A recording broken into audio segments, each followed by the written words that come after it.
Okay, I'm here with Phoenix Magazine freelance writer Douglas Towne. Now, Douglas is a very specialized place at the magazine. He basically writes 90% of our history stories. We do one every month. This month, actually, he wrote a history feature. It was just our pretty word for a long story.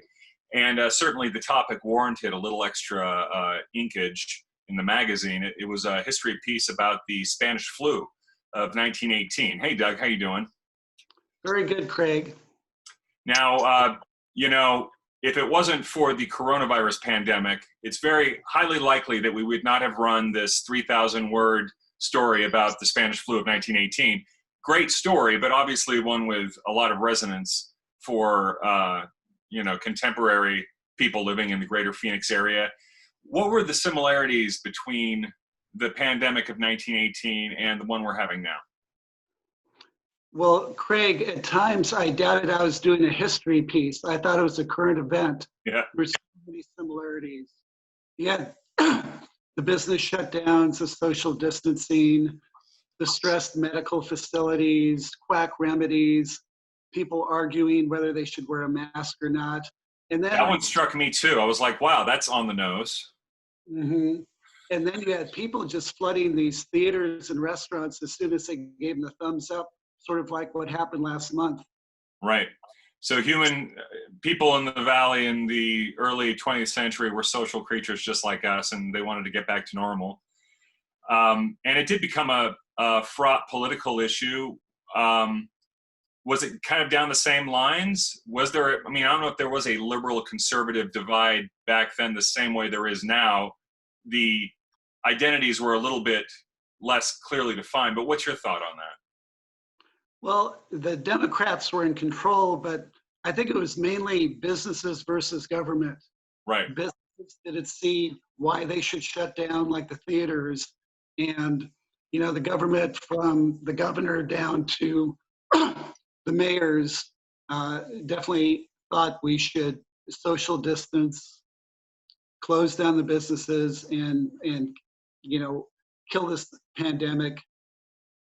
We're talking about a time in the valley's history when there were 100,000 people in the whole valley. What was I remember you did the numbers on it, and Phoenix was about 28,000 then, so I'm not sure about the valley as a whole, but a very small place, Craig.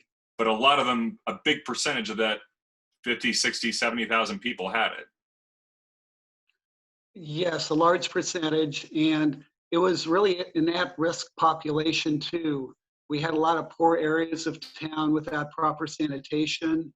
We had a lot of TB sufferers, so the local health authorities thought we could maybe skate by without too much trouble with this 1918 Spanish flu pandemic, but the opposite was true. Arizona actually got hit harder than most states. Right.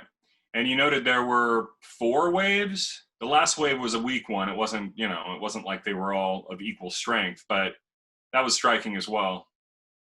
Right. You had the Herald wave in the spring of 19, again, fairly mellow, but then that flu virus mutated and really walloped not only Arizona and the US, but the world that fall. I think somewhere close to 50 million people died worldwide, and that's considered a pretty conservative estimate.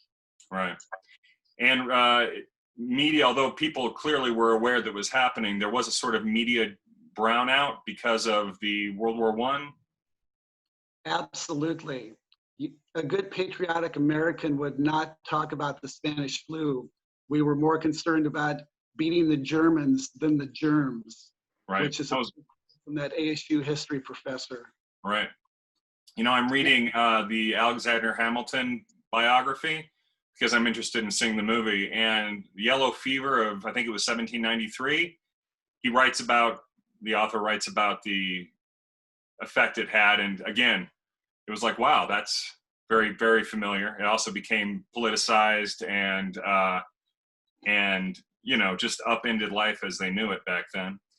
Well, Doug, it's a fascinating read. And, one of those great history stories where, it definitely feels like prologue or, like you said, current events. So thank you very much for your great work, and we'll see you in the magazine before too long. Thanks so much, Craig.